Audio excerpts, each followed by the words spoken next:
So the Super Nintendo definitely has so many timeless RPG classics available, with personal favorites such as Chrono Trigger, Earthbound, Secret of Evermore, Final Fantasy 2 and 3, and even an action RPG called Brainlord, which utilizes math in some of the puzzles. It's weird, but it actually kind of works. These games are in part what made the console so successful back in the 1990s, and are largely what still give the SNES such a legendary reputation to this day, and what continues to inspire mainline and indie developers alike. However, there is another game that deserves to be right up there with the best of the generation, an action RPG that turned all the traditional JRPG tropes on their head, except for that awkward 1990s JRPG dialogue. Yeah, it's still there. So today, let's go over my thoughts on this incredible action JRPG and see if this is something that maybe you should check out immediately. Terranigma, developed by Quintet Studios for the Super Famicom and published by Enix. Released in Japan in 1995 and in Europe and Australia in 1996.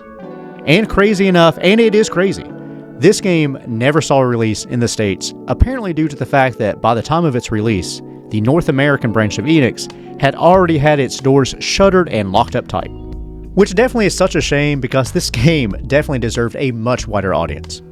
At the time, showcasing some very impressive graphical capabilities that still hold up and look fantastic to this day. Utilizing Mode 7 software, the same software used in Star Fox, a system called palette cycling, which suggests animation with only the changing or cycling of colors, and the same developmental software that was used by Rare in creating Donkey Kong Country. They were even invested in doing a whole bunch of wacky stuff, like using technology at the time that was used in developing weather broadcasts. So yeah, there that is. But the graphics and Al Roker tech aside, these aren't even the most unique aspects about this title.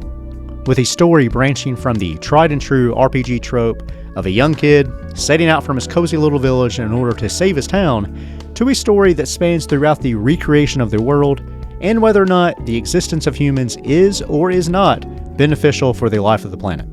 And according to an interview with the developers over at Quintet, they really wanted the story to focus on the duality between creation and destruction, highlighting the point that even though you are setting out to rebuild and revive the world after a cataclysmic battle between good and evil, and your choices in whether or not to allow villages to grow and flourish into larger cities, while yes, being beneficial to humans, is at the same time destroying the natural habitats of animal and plant life and putting strain on the earth itself.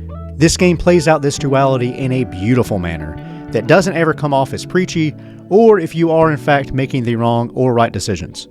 With such a grand scope as far as storytelling goes, I say this game rivals even the best of what Chrono Trigger brings to the table in terms of storytelling and how your decisions define the world and people going forward through time. With your journey beginning as the hero, a boy named Ark, living in the sleepy little village of Krista. But oh boy, does this normalcy go out the window quickly after you start hearing a faint voice coming up from the locked basement. A basement that you have been explicitly told under absolutely no circumstances should you ever enter. So of course, you burst into the basement using conveniently placed vases as soon as you can.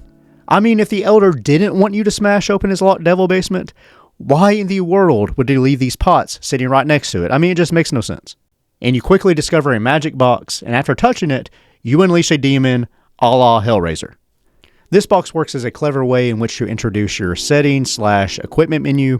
Here is where you'll equip your weapons, items, magic, and armor, as well as where you can change the controls and redirections on how the game operates.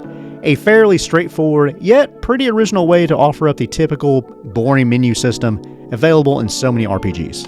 But this box doesn't just house a friendly Cenobite and your menu, it also unlocks a seal involved in restoring the world to how it once was before the final battle between good and evil.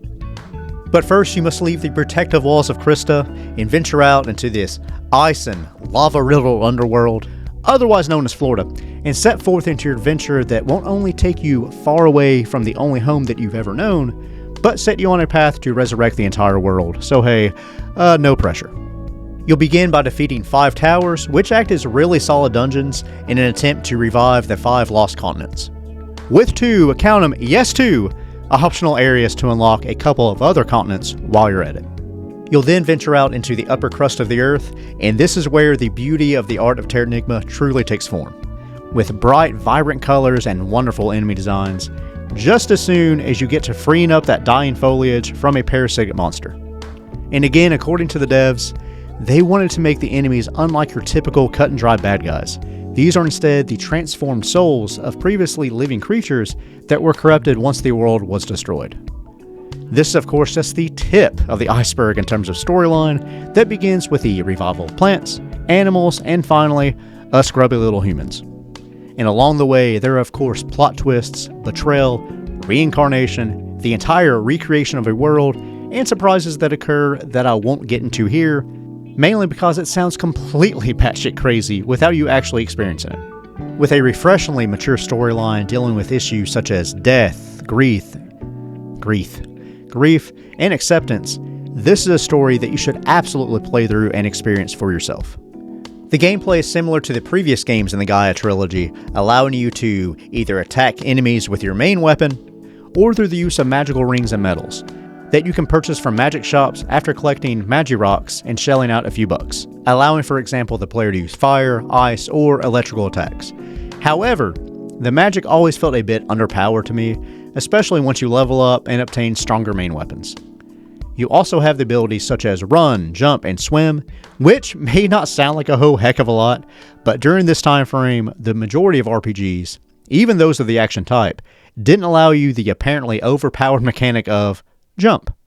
And if you've already been playing through the latest retro-inspired indie RPG, Sea of Stars, all these mechanics will feel very similar, because as far as movement goes, this game was a very big inspiration, including its predecessor, Illusion of Gaia.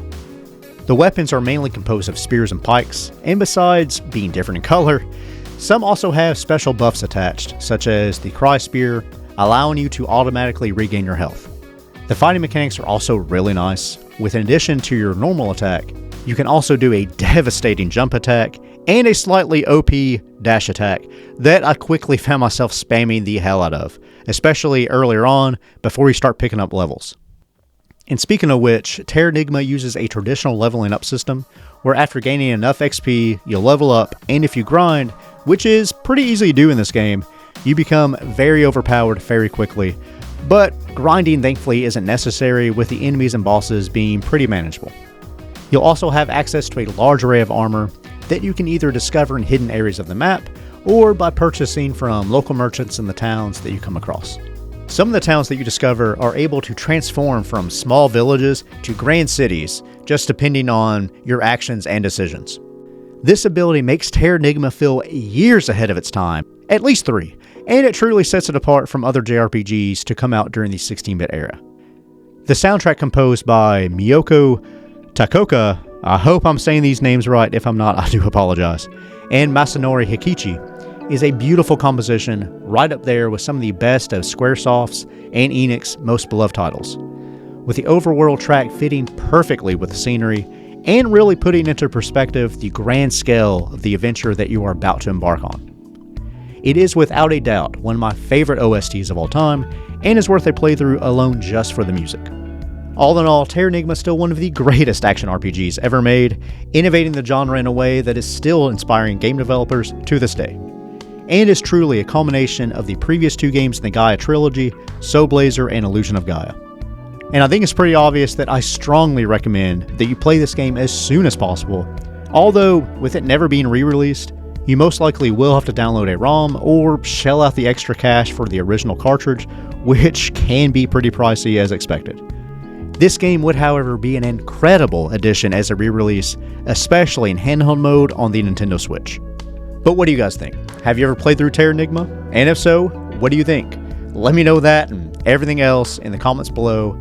Go ahead and click that like and subscribe button if you would. It would definitely help out the channel a lot. But as always, guys, thank you so much for watching. Have yourself a great day, and I will see you on the next video.